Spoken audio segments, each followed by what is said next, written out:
Shalom, di sini saya akan menjelaskan budaya menyambut tamu. Sebelumnya, tolong like, komen, subscribe, dan share ya teman-teman. Oke, langsung saja, yaitu tamu. Tamu adalah yang dapat mengacu pada beberapa hal berikut. Orang yang datang berkunjung ke tempat orang lain, orang yang diundang untuk dapat keberjamuan, orang yang datang untuk menginap, atau pembeli di toko. Adapun juga makna tamu, yaitu membawa kedamaian agar menjalin komunikasi yang erat, penghormatan dan pengikhlasan. Berbeda-beda cara penyambutan tamu, salah satunya menyambut presiden, yaitu menggunakan dengan karpet merah dengan cara penghormatan, tunduk atau menghormat kepada presiden, menyalin presiden, mempersilahkan presiden masuk, mempersiapkan yang perlu bagi tamu tersebut. Adapun juga menyambut di undangan, yaitu mengucapkan selamat datang. Yang kedua, senyum kepada tamu undangan. Dan yang ketiga, mempersilahkan tamu masuk. Dalam acara peresmian ada dua, yaitu memotong pita dan memukul gong. Berbudaya suku Batak Toba dan kehidupan sehari-hari. Yang pertama, tari tortor.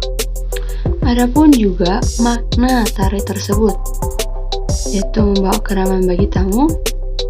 Lagunya membawa kemukan bagi tamu dan juga masyarakat desa agar menjalin komunikasi yang erat, penghormatan dan juga pengikhlasan.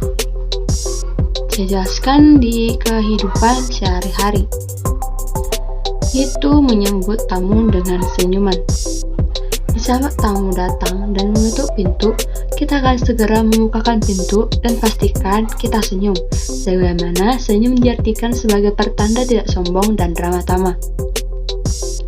Yang kedua, mempersilahkan tamu masuk. Setelah memastikan kita senyum, kita mempersilahkan tamu masuk. Dan didahului tamu masuk. Setelah masuk, kita mempersilahkan tamu duduk dan menawarkan teh untuk tamu, dan pastinya diiringi dengan senyum supaya lebih sopan dan tidak dikenal dengan sombong atau kaku. Yang ketiga, mengajak ngobrol tamu atau memulai topik yang akan dibicarakan.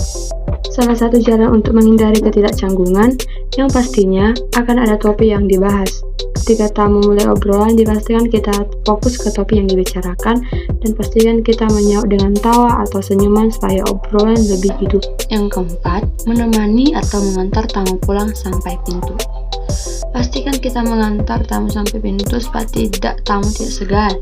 Setelah sampai di depan pintu dan dibukakan, kita tetap mempertahankan senyuman kita.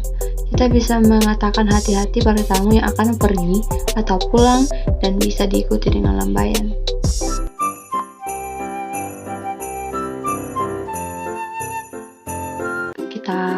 Saya lanjut lagi. Adapun juga menolak tamu secara halus, karena menolak tamu jika tamu itu tidak dikenal atau bisa saja kita sibuk pada pekerjaan sehari-hari kita yang tidak bisa melayani tamu saat itu juga. Jadi untuk tidak mengganggu waktu kita untuk menolak tamu secara halus, supaya tamu tidak tersinggung dan dijabarkan sebagai berikut. Berikut poin-poin menolak tamu. Bertanya kepada orang tersebut datang ke rumahmu. Yang kedua, tetap senyum menjawab orang tersebut. Dan yang ketiga, ketika ingin mengusir tamu atau menjawab tamu, usahakan dengan nada kecil supaya tidak menyinggung perasaan orang tersebut.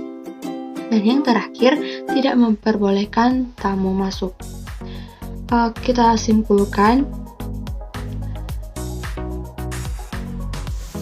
ketika menerima tamu yaitu beri dia masuk dan tempat duduk, berikan dia minuman dan makanan ringan, berikanlah senyuman yang manis. Ketika menolak tamu yaitu tidak memberikan tamu itu masuk ke dalam rumah dengan secara halus. Maksudnya di situ kita tidak bisa mengusir tamu itu dengan cara kasar. Nah, kita contohnya mengusir tamu itu secara halus tuh.